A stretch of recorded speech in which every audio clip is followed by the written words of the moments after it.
Hello everyone, I'm Charna Davis-Wiese. Welcome to UCF Profiles. Do you remember learning to read, struggling, sounding out the words, maybe memorizing them? Then almost miraculously, one day it all comes together and the act of reading changes your life forever, making almost anything possible. Today, meet a woman who is making it her life's work to make sure everyone can not only read but understand those written words. Dr. Mary Little is our guest today. Thank you so much for joining us from the Special Education Department at the University of Central Florida. Thank you so much. You know, it's something that after we've learned it, until we have kids that we're trying to teach, we take it so for granted because it is in every aspect of our lives. Absolutely. And if we're lucky enough, we can read. But there are some people who have learning disabilities that make it almost impossible for them to lead the lives the rest of us can. How pervasive is it? Much more than I think most people understand? I think so, Charna. The students with learning disabilities, as far as that have been identified as having learning disabilities, will be anywhere between 10 and 15% of the national population of school-age children.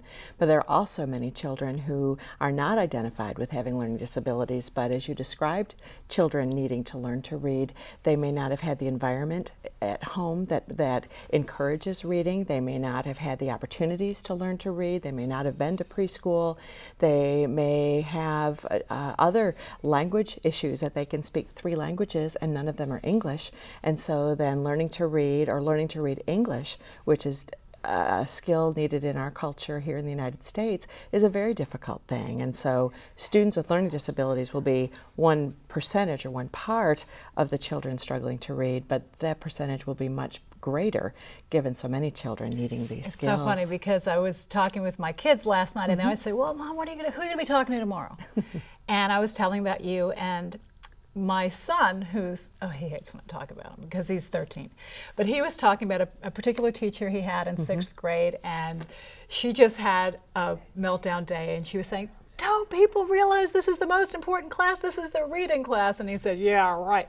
But I said to him, you have to know how to read to be able to do anything else and learn anything else. Right. And that's true. Probably what people don't understand, and how important that is. That is absolutely true. And that think about just your day-to-day life. Getting up in the morning, you have to read the directions and on the cereal box if you're going to make something for breakfast. You have to know your street signs if you're following directions to get to a location. You have to read the microwave. You have to read the microwave.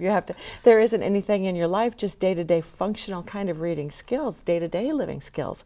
But then think about that we are now in an information age, that when you think about the information that's available to us, the great news with the internet and the opportunities that have opened up for us, now it's not only being able to read in our day-to-day living, but it's being able to read a plethora of information that may or may not be filtered through any kinds of filters, that we now have to have readers that can not only decode the words and understand the words and comprehend, as you said in your opening, but also have critical thinking skills as well that can then deduce and infer from information that we're getting from reading. And so not only is learning to read a critical skill, but then being able to read at higher levels so that then we can interact positively with the world around us.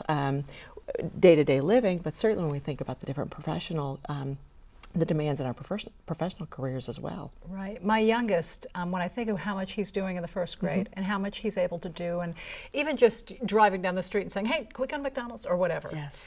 When I think that most children with reading disabilities are not even noticed until 2nd grade. Yes. And how much they lose. Yes. Yes. How hard is it to deal with the learning disability and then also make up for the lost time? That is an excellent point, and that is part of the impetus between and behind some of the major legislation that people are hearing about now in the country, because the issue of learning to read is so critically important, and the gap between the children that are learning to read and being able to then go on to high school, go on to college and higher education, and then be productive citizens that we need not only for themselves, but then to interact within our communities. But then you're absolutely right that the gap continues without intensive intervention, without identifying and providing some strategies and some highly skilled techniques to children, whether it's because of a learning disability or for any reason that they're not learning to read.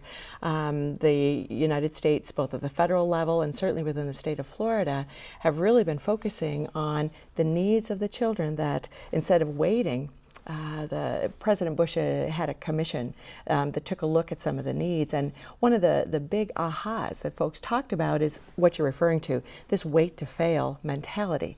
Children are in school and they're not learning and they're not learning and they're not learning.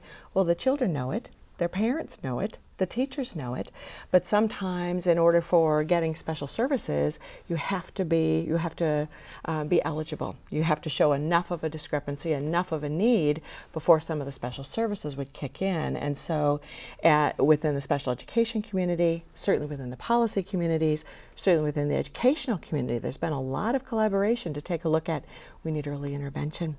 We need focused, knowledgeable data and research-based instructional strategies, but not waiting until second and third grade. That was the thinking behind, or the philosophy behind the Reading First initiative, which was all part of the No Child Left Behind initiative, to really focus a national attention on exactly the point that you brought up. Instead of waiting to fail, let's get in there and do something. Right, and also you deal a lot with the administrative processes in schools. Oh, absolutely. And what we need to make sure is that teacher in that kindergarten class or the first grade class will know how to effectively diagnose that child, because she or he is the first one that's going to say, you know, this is more than just not wanting to do it or not paying attention or not having help at home.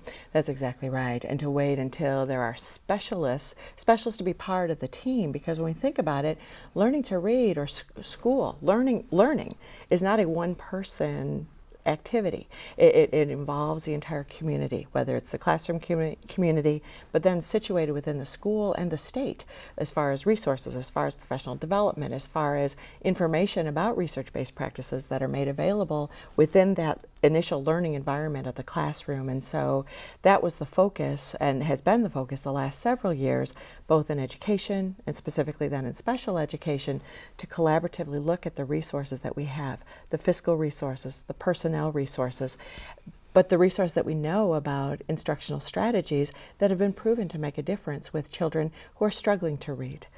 Just going back to learning disabilities, there are different types. There was a while when everybody heard about dyslexia because it was on every talk show and in every woman's magazine, and they'll say, oh, I went right instead of left. I'm dyslexic. I must be dyslexic. And they think it's just something as little as changing your letters around or seeing them backwards, but it's really much more complex, and dyslexia is one of many different types of learning disabilities. I think because we have such a concern with reading that the dyslexia is something that has come to the national attention. But a little known fact is that all children, as they go through just the regular developmental processing, there'll be times that they will read things backwards, or that they'll miscall different words or miscall different letters. I've got to tell you, in the school that my child goes to, I did a project where we took these Adirondack chairs and we painted them, and we had the kids draw their own self-portrait and write their name on it. And there were some children who did everything as if it was a mirror image. Yes. And they were just... Oh, they were younger children? Oh, yeah, pre-kindergarten or kindergarten. But it was amazing for me to think that they could even do that. Absolutely. Well, what I think with dyslexia in an educational setting, you see, that's an educational and a medical definition. Well, it's usually not identified until we're in the schools. And to school personnel, since most of us do not have a medical background, then we take a look at the parametrics that are available to teachers, which are tests, reading tests and writing tests and math tests. And if children are not keeping up with the other kids, then we really take a look at seeing the reason why. And if it's not a cultural, if it's not language, if it's not, then possibly if they've had all the same opportunities as other children, then there must be some kind of internal neurological disability there. And because really a learning disability and dyslexia is a neurological medical condition. There's been research now that we have all this wonderful brain imagery and brain imaging techniques. There have been some amazing research studies funded through the National Institute of Health at Yale University, the Shaywitz work that's been going on there. Is that where they do the MRI of the brain while a child's trying to learn how to read? Exactly right, because then we can much more clearly pinpoint if there is a neurological dysfunction that is precluding my ability to do any kind of task, especially if I in the reading recall, area. didn't they show that there was a lot of brain activity? This child was really struggling but couldn't do it. That's exactly right. And taking a look, and they're also doing some research then at looking at academic interventions, but then using the brain imaging to see what really is producing a neurological chemical change in the brain, which then is impacting the ability to decode words, comprehend words or passages, which is, and the exciting thing too is that there's some terrific collaborations going between the medical communities and the educational communities because they are so related. So that's, when we think about then the identification, the treatment for students that are truly dyslexic, which is we're in a whole different place than 20 years ago when we were first discussing dyslexia. Children that have learning disabilities, it is a neurological dysfunction, and it can evidence itself in any of the academic functioning areas that then teachers, those of us in the education community, will see. Children will have difficulties reading or writing, either taking the information in or being able to process it to then talk with you about it. And that can be evidenced either in spoken language skills or reading discussion answers or in their written expression skills. Also, children can have a learning disability in the math area. When you think that that's all symbols and images too that have meanings, not as dyscalculia is the term there. You don't hear that as much, but there are children that they can read and write fairly well, but math, they have a very difficult time.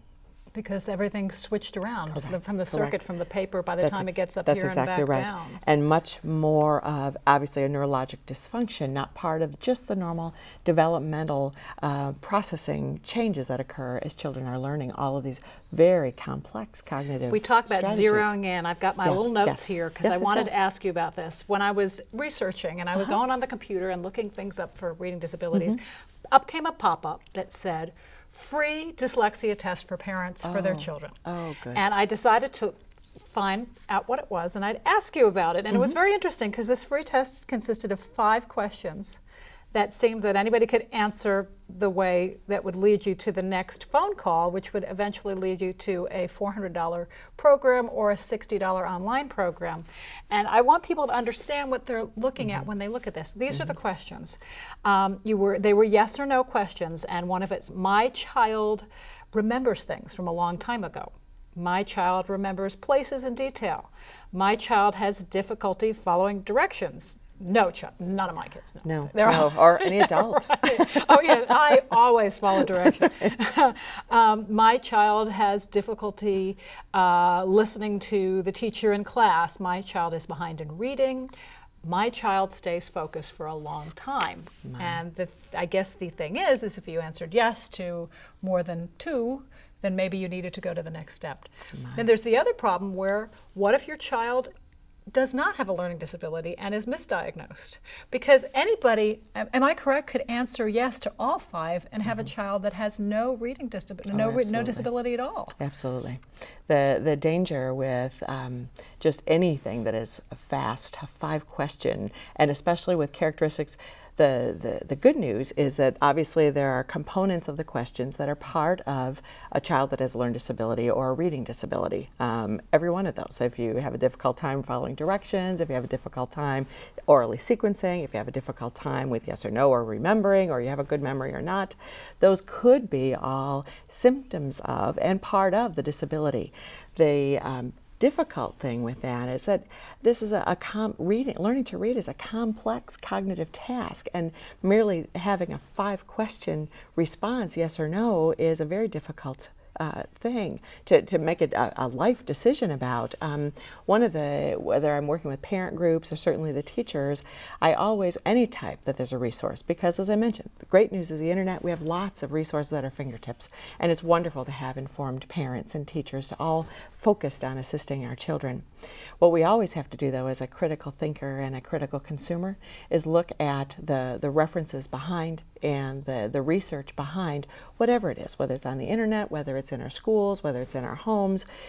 If it's leading directly, 5 questions directly leading to the purchase of a product, we may want to think that they're at any time, I think it's always good to get multiple second opinions, professional opinions on different things, but certainly we want to take a look at the source of the questionnaire, or it's too complex for just a 5-question.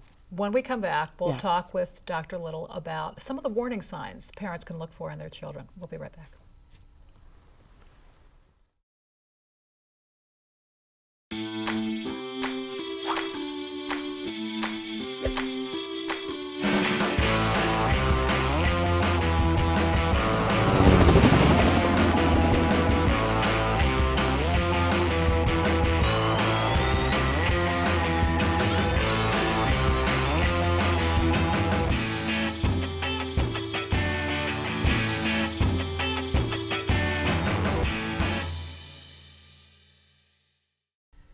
Dr. Mary Little is our guest today on UCF Profiles, and we're talking about reading, learning to read, learning disabilities. There's so much. We'll never fit it all in a half hour, but we'll try. Okay. We were talking about the possible tests that you see on the internet or whatever.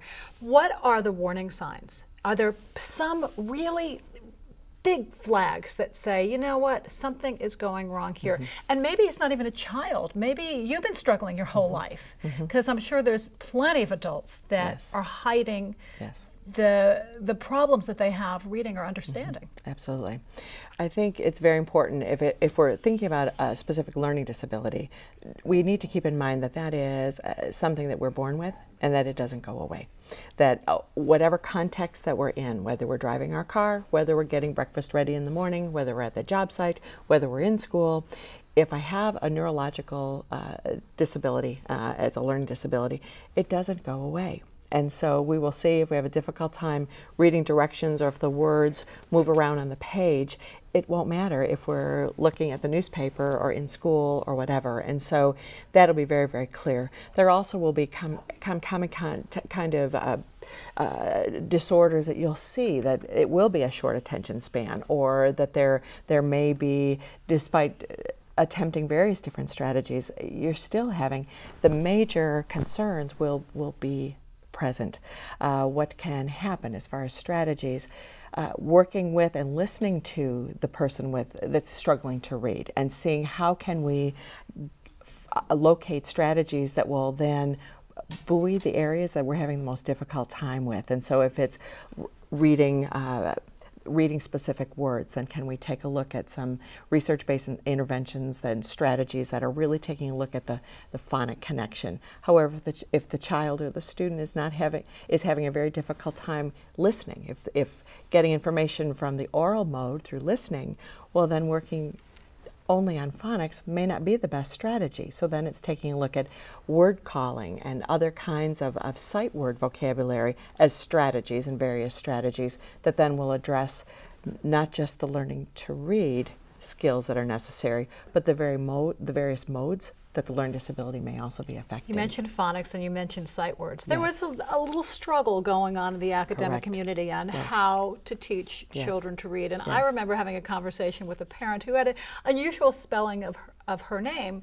And if you sounded it out, you could say it. And she would say to me, I can tell when someone was taught sight reading versus phonics, because they have no idea what my name is. Yes. And Yes. it was really quite easy, but it was unusual.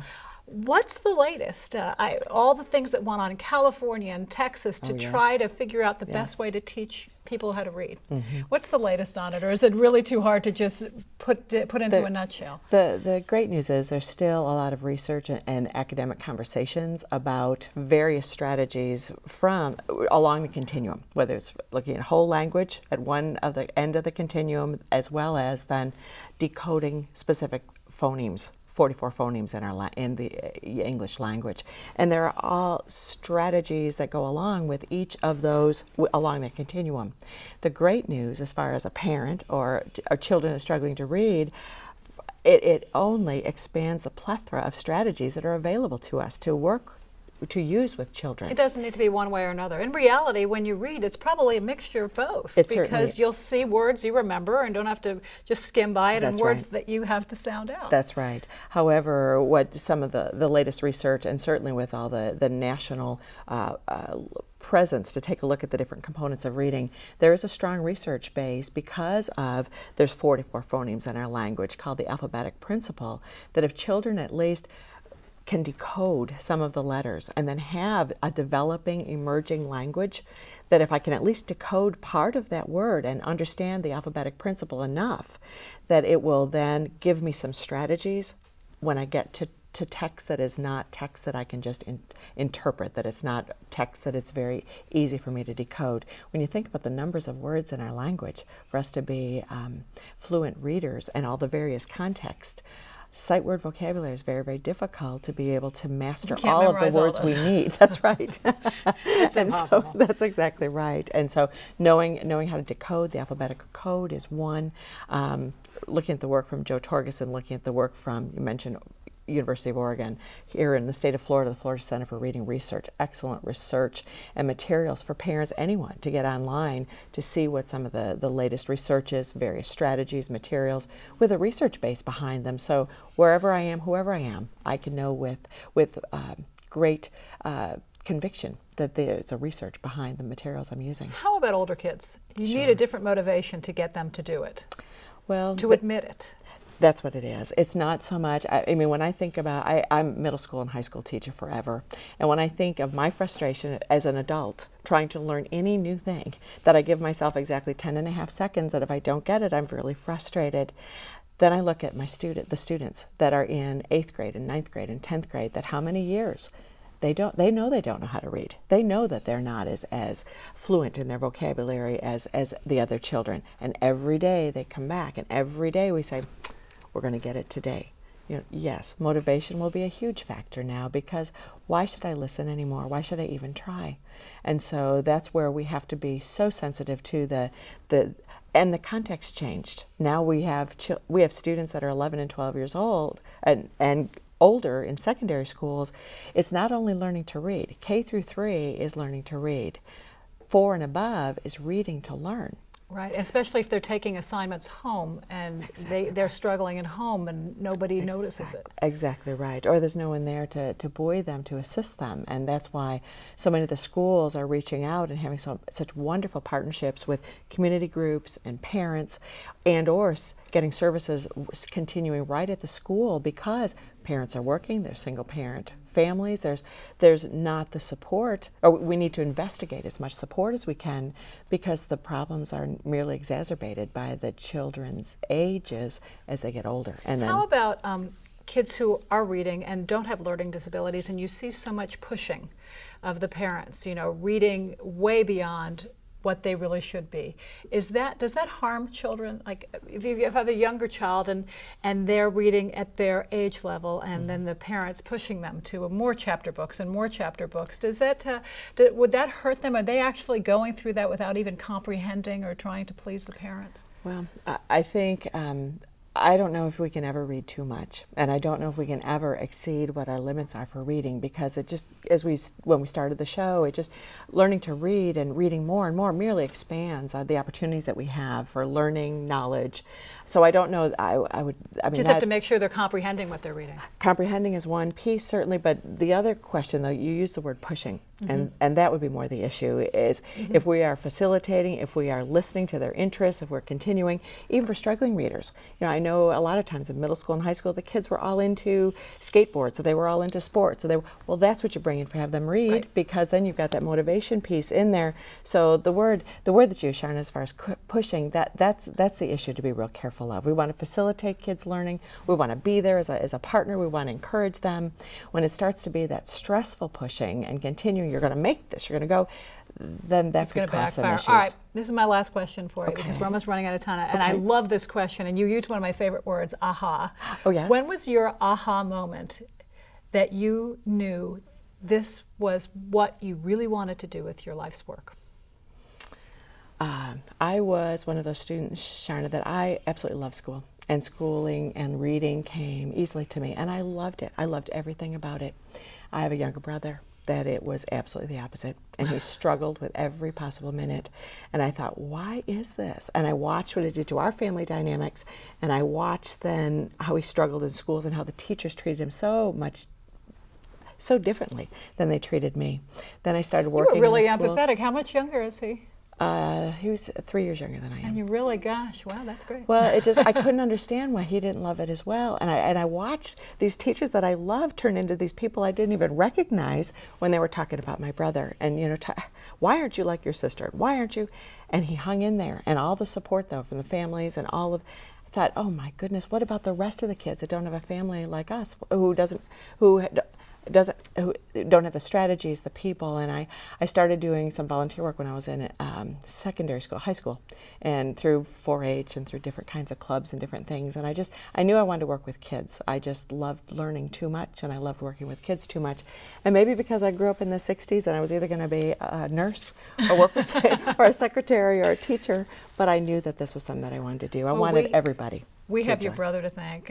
I think do. we're very lucky to have you. Dr. Mary Little, thank you so much for joining us. Absolutely, and my you'll come pleasure. back again next time. We'll talk some more. Absolutely. Thank you so very much. You're welcome.